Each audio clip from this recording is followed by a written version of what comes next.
Okay, Kishor, you can begin anytime.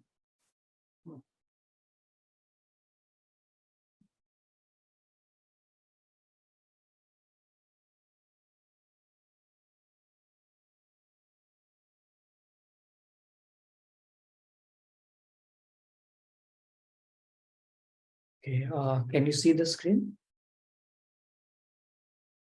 Yes, yes. Okay. Yes, yes. So, I mean, I believe similar to the last time, we could keep it not so interactive in the beginning, in the sense that, like since we need to cover some content, and I will try to cover like, like certain number of slides, basically 34. And once we complete that, then during the question answer session, like we can discuss.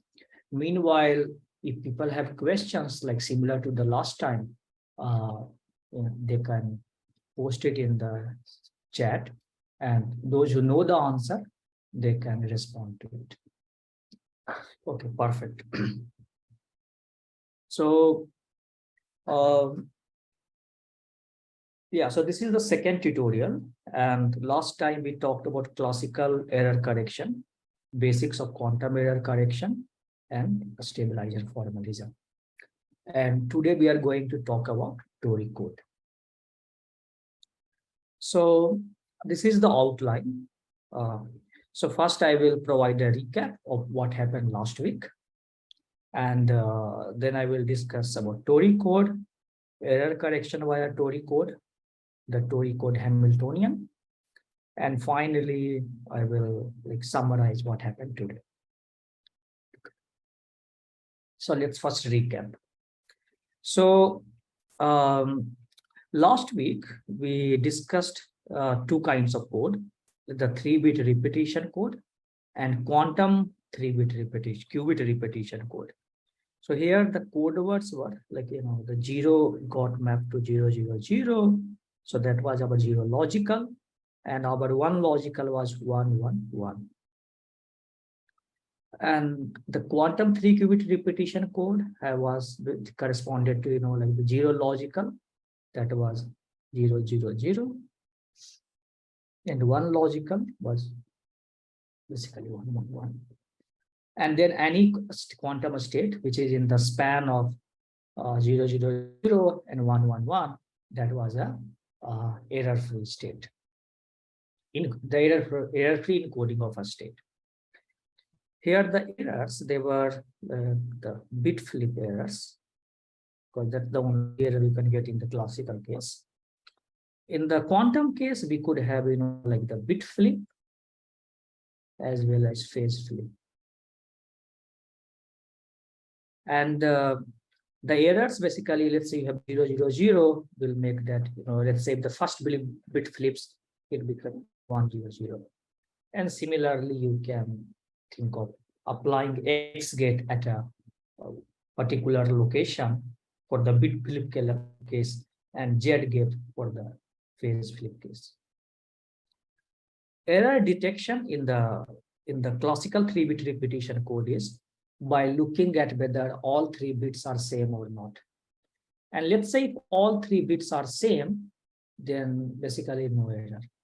If different, then error. So basically you look at all 3 bits and you say, like if bits are different, you signal out there is some error.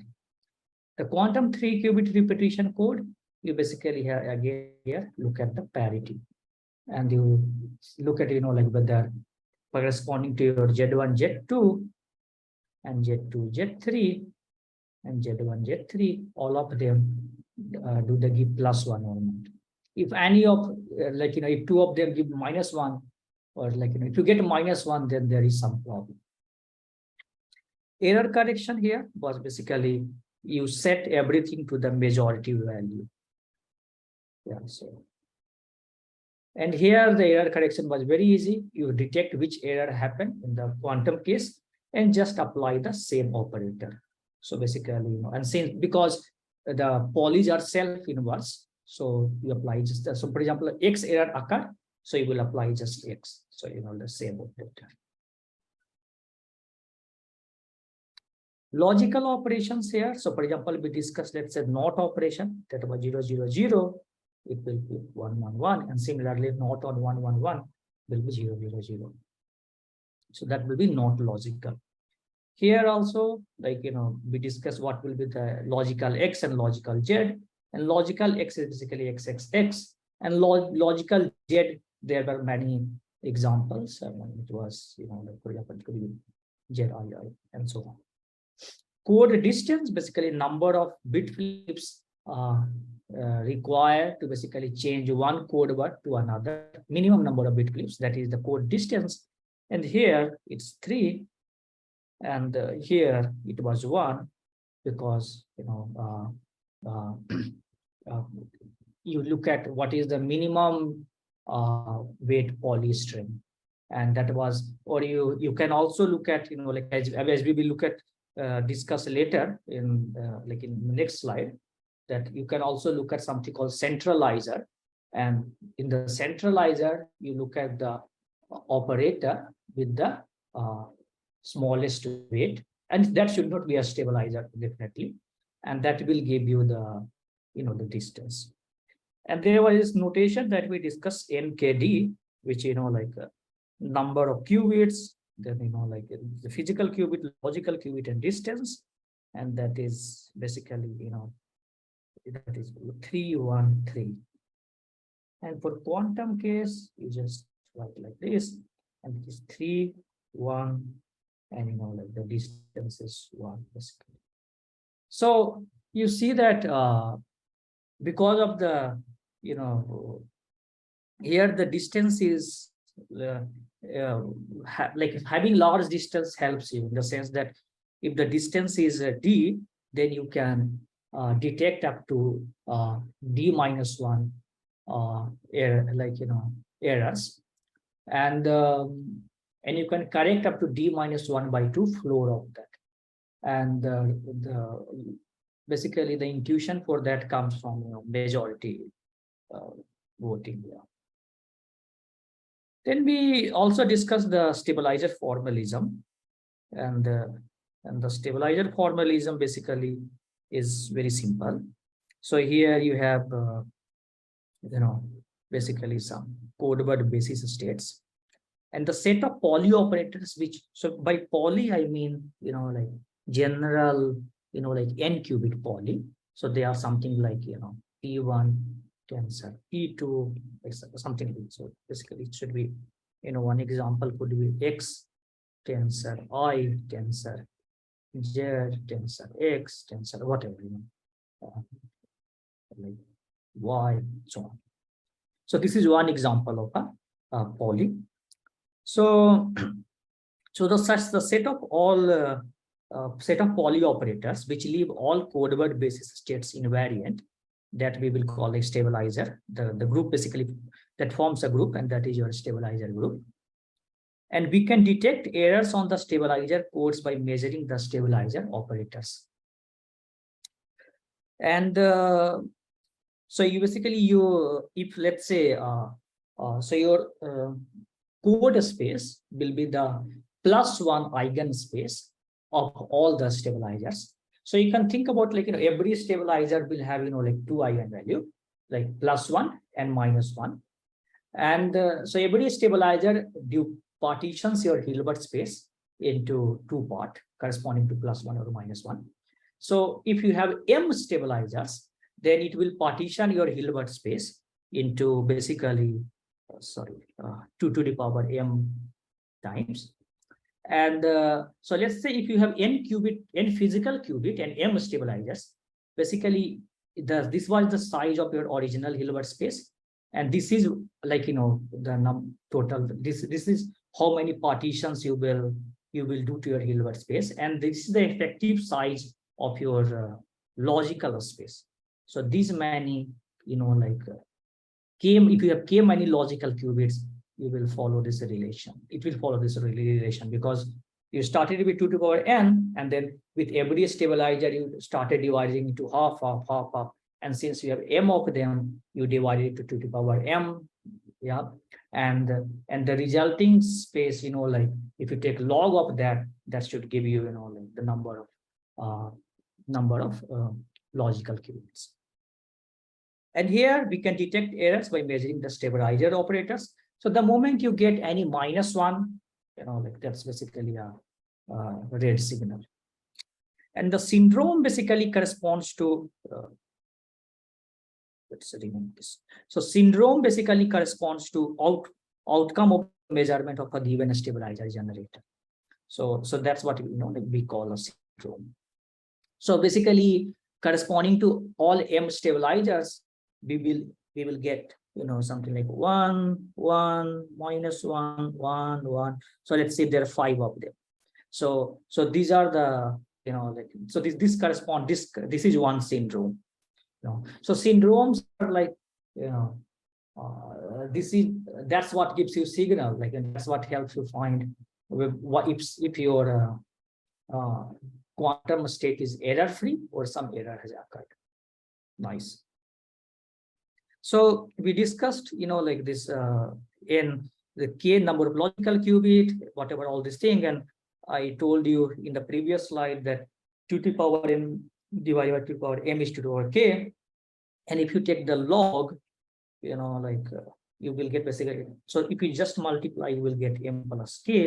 And if you take log, you will get n equal to m plus k. So that's what we have here.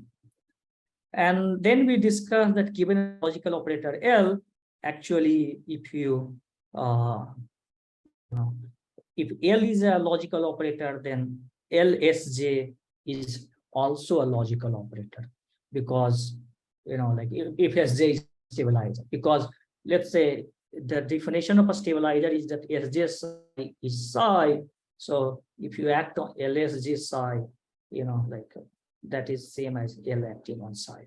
So if L is a logical operator, then LSJ is also a logical operator. And since L and SJ commute, you can like LSJ or SJL, like both are same. And then a logical poly operator must belong to the centralizer of the stabilizer group. And the distance is basically the weight of the minimal weight logical operator. So you look at the centralizer, and like within the centralizer, you basically find those elements which are like not a stabilizer, and among them you look at the minimal weight operator, and that will give you the distance. Beautiful. So that's basically provides a summary of what happened last week. And now we will discuss the Toric code. Okay. So here is picture of Alexei Kitaev. And yeah, like you can see, he has contributed, like so many like fundamental things. And yeah, like whenever I look at the picture of Kitaev, I feel like he's saying you are not working hard enough. Like just bit scary. Yeah. So basically, Toric code is one such contribution of Kitaev. And so Toric code is the simplest example of a topological code. And what is a topological code? I will discuss later, next session. Yeah, next session. Yeah. So you can think about, many of us, we have these donuts. And so donut is an example of, like torus. And that is used to define a Toric code. So let's say you can think of it as square grid or rectangular grid with periodic boundary conditions on both sides. And the two loops that you have here, they cannot be deformed to each other because of like the holes. These are called the non-trivial loops. On the other hand, let's say if you have a loop here, you can deform it to a point. Or let's say if you have a loop here and like whatever loop here, you can deform like one to another. So these are trivial loops. On the other hand, like the loop that we have here, this one and this one, that is a non-trivial loop. So you will see that these non-trivial loops, they will become like quite relevant later. So we have this L cross L grid, and we have a periodic boundary condition, and the qubits are basically on the edges, and these are basically plaquettes. So and corresponding to every vertex, we have like so basically the plaquette is just the face. The face is what called plaquette. This is called edge, and like this is called vertex. So you can think about like these are the vertex are 0-dimensional element, edge is 1-dimensional element, and plaquette is like a 2-dimensional element. So you can look at this paper by Alexei Kitaev. So so let's look at like how many physical qubits we have. So since we have the L cross L grid, and on every edge we have one qubit, the total number of edges that we have is L square plus L square. So like L square, L square, L square, L square times, that's 2L square. Yeah, like sorry. How do you count the number of edges? Yeah. So number of edges will be like L, yeah, like you just count like these ones and then the alternate ones, and that will give you L square plus L square, that's 2L square. And each edge basically corresponds to a physical qubit. So the number of physical qubits is basically number of edges, that's 2L square. So for our NKD notation, we know that N is 2L square. And the question is, what is K and what is D here? Okay, so that we will find out later. So we have like for the Toric code, I mean, as we discussed in the stabilizer formalism, we need to define the generators. And here we have, like the plaquette generators and vertex generators. So the plaquette generators, they are, they correspond to plaquettes. So you have Z acting on, like, so it's basically product of, product of ZS, where S belongs to some plaquette. So that's our plaquette generator. The vertex generator is, like XV, where, like V belongs to, like some vertex. So for example, here, like this is a star or vertex in something we call. So you have X acting here, and Z basically corresponds to Z acts on the plaquettes. Okay, nice. So the question is, so the first thing that one is to show that since they are stabilizers, like, and the stabilizers commute, the plaquette and the vertex operators, like they must commute. And that's easy to see, because if you look at it, if let's say if I give you, if I give you any plaquette operator and the vertex operator, like you have, they will overlap or not overlap at all. So like, for example, like it will be something like, so let's say if they don't overlap, then definitely they commute. Or let's say if they overlap, like they will overlap something like this.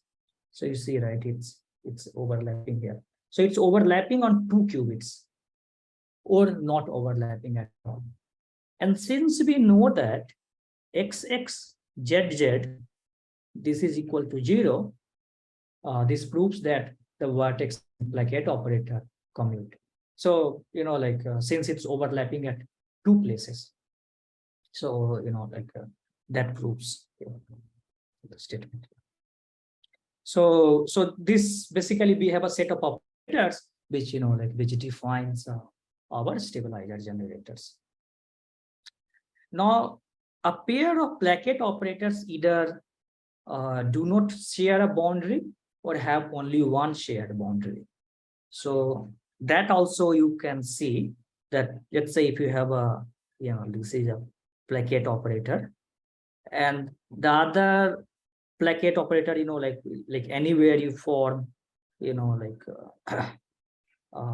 will see that there will be at max, like one shared boundary between them, like, or they will not share any boundary. Yeah. And that's why, like, when you multiply placate operator, the resultant operator that you will get will correspond to the boundary of the combined placate. So for example, let's say if I have a, like, let's say a placate here, and if I multiply with a placate here, the resultant placate that I will get, will be something like this. Yeah. Or let's say if you give me a placate like, like a big placate like here, and another placate here, so the resultant placate that I will have will correspond to something like, here. And this is very easy to see because whenever you have, like Z at the common boundary, Z tensor Z will be identity. And hence, like you have nothing there. And so you can see that already something topological is happening. And later when we will discuss topology and later topological codes, many of these concepts, like they will become quite rigorous. So yeah. When we multiply placate operators, the idea is that resulting operator will include Z operator that act on the boundary of the combined placates. Now, the number of independent placate generators that we have. So now the total number of placate generators that we wrote, here, that was like L square. But actually, not all of them are independent, because let's say if you multiply all of them, then it will cover everything, and you will have like identity basically everywhere. So you have one constraint here, and since you have one constraint, the total number of independent generators that you will have will be L square minus 1. Yeah. So that's the independent number of independent placate generators. For the X, you can look at the dual lattice, and that will make our life easy. So let's say this is our lattice. Now you see that there are, like these dashed lines which are going through, and they indicate the dual lattice. So basically the placate operators that you have in the placate operator, they will become the vertex operator in the dual lattice and vice versa. And basically in the dual lattice, if you analyze the placate operator, basically you are analyzing the vertex operator. And so the idea is very simple: how to construct dual of a lattice. Basically interchange placate with vertices and reorient edges accordingly. So for squared case, the like the dual lattice is again square. If let's say you started the hexagonal, the dual lattice will be triangular. So the lattices where like the primal lattice and dual lattices are same, they are like called the self-dual lattices. Okay, perfect. So that makes our life easy, because now you just analyze, let's say Z, and you will get similar results, like for the X case. I mean, because of the symmetry that we have here. So the number of independent vertex generators, like again, that should be equal to L square minus 1, because I mean, you just go to the dual lattice, and since we know that like the sum of product of all the placates is identity, and because in the dual lattice our vertices are basically placates, so the product of them will be identity, and the total number of them is L square, and there is one constraint, so the like the total number of independent vertex generators, that's also L square minus 1. Nice. Okay, so next comes like how many encoded qubits we have.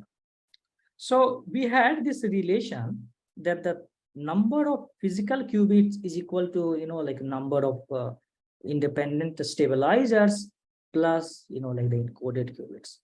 So we have n equal to 2l square, and the number of independent generators is basically L square minus 1 corresponding to plaquettes, and L square minus 1 corresponding to vertices.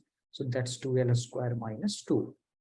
So then K is n minus m, and that will be basically 2L square minus 2L square minus 2, and that is equal to 2. So we got our, so we see that the number of encoded qubits that we have, that should be equal to 2. So now it remains what is the D. Okay, we will see that later. So to find distance, if you remember from the last time, distance, or like as like we discussed today, distance is basically, you know, like minimal weight logical operator that will give us the distance. Meanwhile, I think I have seen some of the people switched off their camera.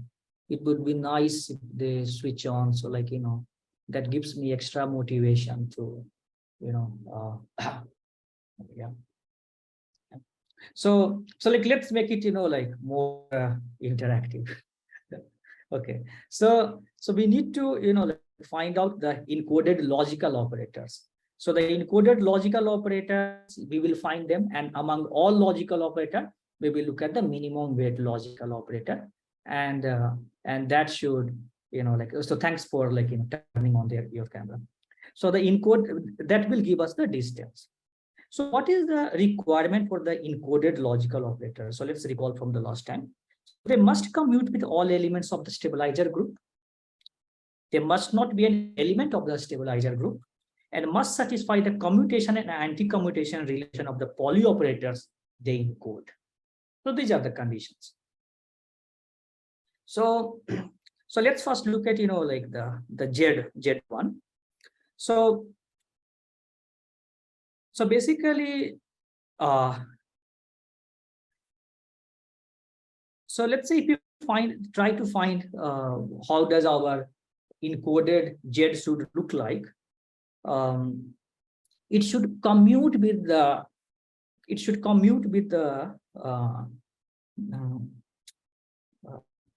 this. So it will definitely commute with all the Z. The difficulty will come in commuting with the X operators. Let's say if your Z is something, if your Z1, like, you know, logical Z is something like this, it will commute with your X. But then the issue is that it can be written as multiplication of plaquettes. Like if you start with this plaquette, this plaquette, this plaquette, this one, this one, if you multiply all these, you will get the, you know, like you will get this effective. So this is the condition that it must not be an element of the stabilizer group is not satisfied. So the only way it can be, you know, not an element of the stabilizer group, if you take it to be, you know, like a string. Yeah, if you take it to be a string, because, yeah. But any, yeah, like if you take it, sorry, if you take it to be a string, something like this. But whenever you take a string, regardless of its shape, it will always anti-commute with the vertex operator at the end of the string. So let's say the vertex operator, which is system. Yeah. So the vertex operator, which is here, you know, like, and vertex operator that is here, it will basically anti-commute with those, and hence that is a problem, because, you know, like at the ends, like, you know, there will be one.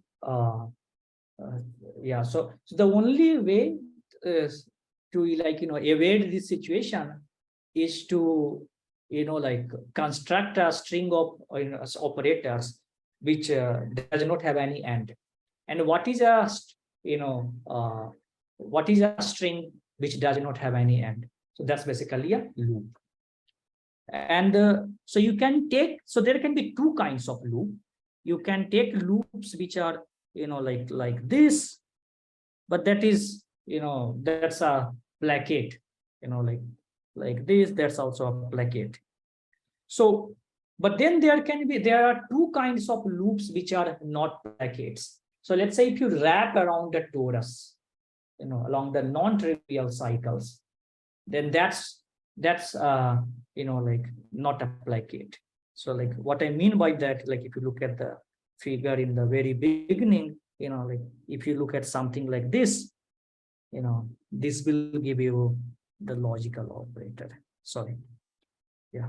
So now you see like how the topology is coming into action. Like this non-trivial cycles of the torus, basically that will give you the logical operators. And let's say if you take your string of Z running around non-trivial cycle, that will give you, like the Z operator. And yeah. So that is nice. And later you will also see that since our distance is nothing but, like minimum weight logical operator, and that will here correspond to the length of the, like the non-trivial cycle. So you find out, like what is the smallest, what is the size of the handle, and that will give you the distance. So we will see these things later in when we talk about topology and all, that how using topological ideas you can calculate distance and logical operators and so on. So just providing you the glimpse of how these things beautifully connect. Yeah. So we have basically the Z that we need here, the Z operator, like to satisfy the condition that it must commute with the elements of the stabilizer, must not be an element of the stabilizer, and must satisfy the commutation and anti-commutation. So for Z, we said that it should be something like, like this string. And since this is a periodic boundary condition, like you have basically, it's like a loop. And so you can think about, like you have a product of Z, ZS, where S belongs to, like this I can call it, like whatever, let's call it L, this non-trivial loop, like L1 or something. So that will give you, the Z operator. But we also need Z2, since we have 2 qubit, we need not only Z1, but, Z1, Z2, X1, and X2. And that's very easy to see, like, so Z, let's say you have the Z. So let's you move around one particular, you get Z, and your X should basically anti-commute with your Z. So how will you anti-commute your Z, like your X? Basically, you pick any of this, string, which goes, like just intersect Z, this your string at just one location. Because we know that if they intersect at just one point, then they will, they will anti-commute. So the idea is that for the X, you just look at, like any string. And and it need not be, as we will see later, it need not be a string like this. It could be something like, it could be something like this, like whatever, you can go zigzag all paths that you want to. Like, it does not matter. And why all of them make sense, you will see that, from topology, like, as long as it goes through wraps through the non-trivial cycle of the torus, it's fine. And it's okay, because if you see, like, the idea is just to, just to whatever, cross it at one location. And as long as you do that, like, it's fine. Yeah. So that's okay. And yeah. Okay, and similarly for the Z2, you just so let's say for the Z1 and X1, you wrapped it around one particular non-trivial cycle. For Z2 and X2, you just wrap it along, you rotate everything by 90 degrees. You wrap it around another non-trivial cycle. So as we discussed before, given a torus, like we have two non-trivial cycles. So one non-trivial cycle can be used to define, let's say Z and Z1, then the other non-trivial cycle can be used to define Z2. And why? Because the idea is that Z1 and Z2 that should, like commute, and if they will commute, let's say if you have Z1 and here you have like Z2, like even if it intersect at one point, that's fine. And your Z2 must commute with X2. And that is also fine because, like they don't talk at all to each other. So the relations that we want is that Zi, like Z1 is like Z1, okay, and X2, like that should be equal to 0 because, that's the commutation relation of the Pauli operator, like we want. On the other hand, Z1 var and X1 var, like that should not commute. So that's why, like if we select our strings like this, we are okay. Okay. So, if you're confused, just try to think about it more and like, we could also discuss later. And the idea is very simple. Like, you just select the strings which wrap around the non-trivial cycle of the torus. And yeah, and you select them such that, they intersect at reasonable number of times so that they end up satisfying the commutation or anti-commutation relation of the Pauli operators they are representing. So let's say if they intersect at just one point, then they will anti-commute. Let's say if one of them is Z, the other one is X, and they intersect at just one point, then they could be, like they could correspond to the same, they could act on the same logical qubit. So something like Z1 and X1. And so that's what we have, like here, like you see that this is our Z1 and X1, like will cut to once. And on the other hand, Z1 and X2 will not cut at all, like will not, because they have to, they have to commute. Yeah.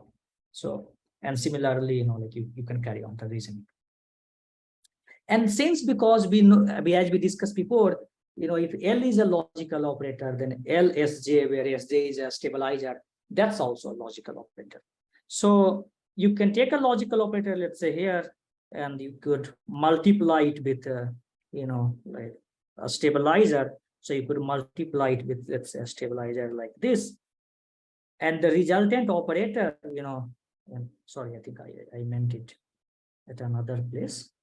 So let's say if you multiply a stabilizer like this, the resultant operator, that will be also a valid logical operator. So all the strings which wrap around the non-trivial loop, that they will be a valid, logical operator. And this one is also a valid logical operator. Yeah, like it's just a multiplication of this logical bit, your string with, like duplicates and so on. So that's nice. So what is the code distance? So it's minimum weight of any logical operator in the code, and lowest weight of any, it's also the lowest weight of any undetectable, like error. Yeah. So for example, for the L cross L case, if you have, let's say, L cross L lattice, periodic boundary condition, basically the torus, you will see that, like you can see that, the size of the, like the small, so you can, your logical operator that you have, they could be, like something like this. You can make it very complicated. You can go from, like here, Clementi, like whatever, boogies, so on, like, and it will only make your string like, big and big. But the smallest, like, weight logical operator will correspond, the weight of that will correspond to, the size of the handle. Yeah. So that's what basically, like that will give you the code distance, that's L. So we have, like n equal to 2L squared, k equal to 2, and d equal to L. So that completes, like the Toric code. So we have 2L square, 2L, and later we will see that, like, I mean, not here, like for this one, the later is done. Like in fourth tutorial, that actually using the idea of topology. Yeah. So you see that, here we have the number of logical qubits that we have is 2, and it's equal to, basically, the, you can think about, like 2 times, like the genus, the number of hole. So for torus, like if the hole is, the genus is 1, so you got, like 1 logical qubit. But let's say on the other hand, if you would have embedded your code on a genus G surface, then you would have got, like 2G logical qubit. So this is a very nice construction, like, I mean, like why only restrict ourselves to, like torus? We could have, like focused on something like a 2 torus, like whatever, like, and like bigger toruses, like, n torus and so on. So what really at the end of the day matters is, like how many, this, how many holes it has. So that's nice. So we will discuss, like, these concepts later, but just giving a glimpse that here we could understand what was n, what was k, what was d, and n basically was easy to see, like from the beginning, the way we defined it was nothing but total number of edges, and that gave us n here, that was 2L square. To get k, we looked at, like how many stabilizer generators are independent, and that was, like L square minus 1 plus L square minus 1, 2L square minus 1. And by using this formula, basically we got k equal to 2. And to get d, basically we looked at, like the minimum weight logical operator, and that gave us, like L. So that completed n, k, and d for us. Very nice. So now we will look at, like the error correction by a code. And that's very easy, like, so, like how do we do error detection in the top stabilizer formalism? If you recall from the last case, last tutorial. So we can detect errors on a stabilizer codes by measuring the stabilizer generators, because that will tell you, like +1, -1, +1, -1, and anywhere you get -1, you basically flag or something bad has happened. So syndrome is what, like is your, it's like, the test that a doctor will perform and, like know whether, like something bad has happened or not. So let's say when error E happens, the stabilizer generator that don't commute with E, like that will output -1. If you recall from last time, this word of wisdom by Toric. So let's say, like, for example, if you have a Z error on a single qubit, so which stabilizer generators will anti-commute with it?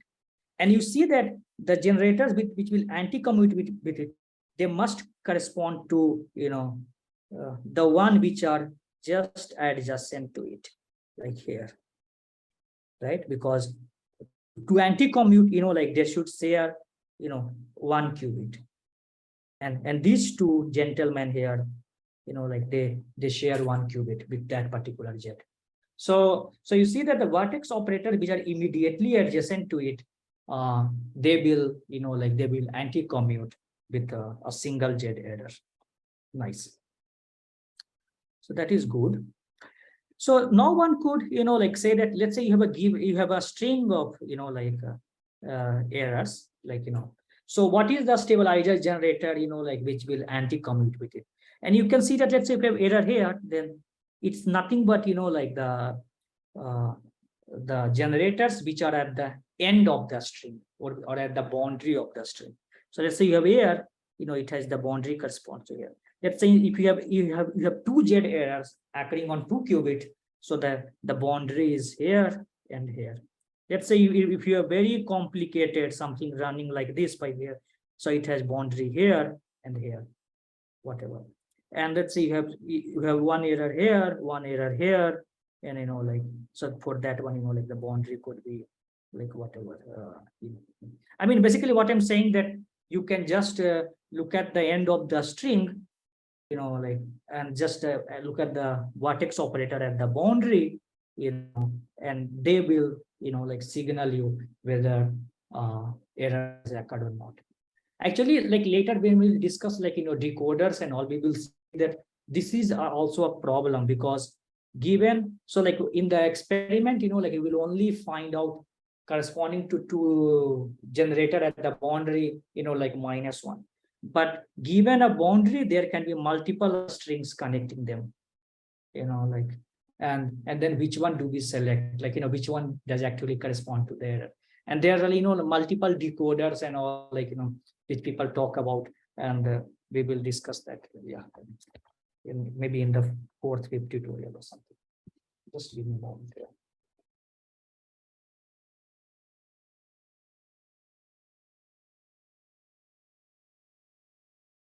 Okay.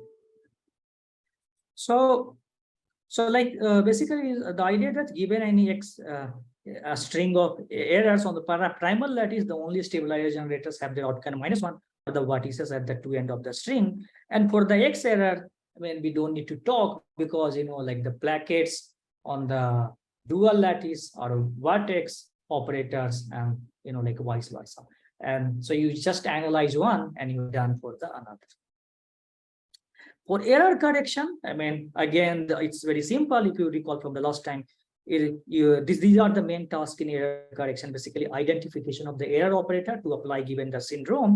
So for example, you can apply the inverse of the error operator, or for self-inverse poly operator, you can apply the same operator, you know. So you got an error at a particular location, X error, you just apply X and you are done. Now there is this nice claim that, let's say, you have particular error E, and if you apply E prime such that E prime into E is stabilizer S, then E prime will correct E. And why that should make sense? Because we know that stabilizer, you know, like let's say, you know, you started with some initial state psi, and E acted on it, and, you know, like you got some psi prime. But let's say if you act on by E prime, and E prime E is, you know, like basically S, then E prime E acting on psi is nothing on by S acting on psi, and that will be psi, because S is a stabilizer. So like, you know, like even though you like E corrected, E made it like, you know, psi prime, when you act by E prime, you will effectively get a stabilizer, and the stabilizers, you know, like will correct it.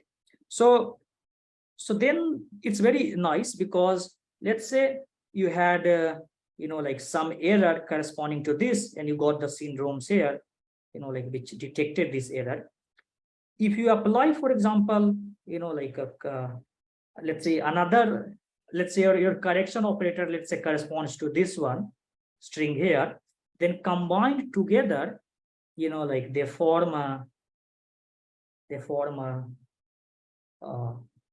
trivial cycle. And the trivial cycle that we have, you know, like is a stabilizer, you know, because you can write it as a product of, you know, like plackets, like placket generators.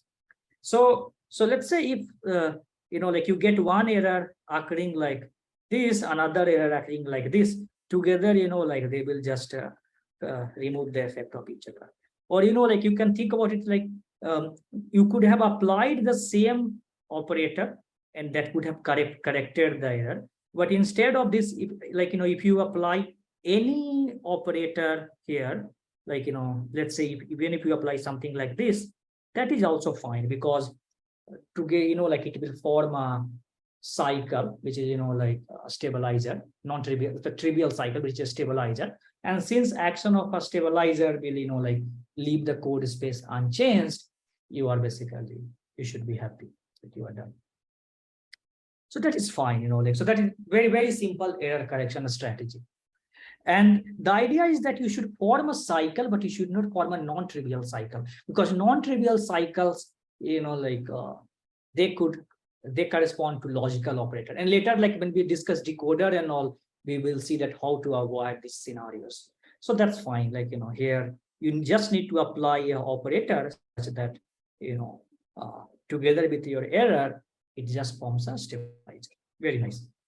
So finally, like we will discuss, this concept of Toric Hamiltonian, and many of our friends from the condensed matter, like physics community might know that, this very nice book by Stephen Gerwin and Young.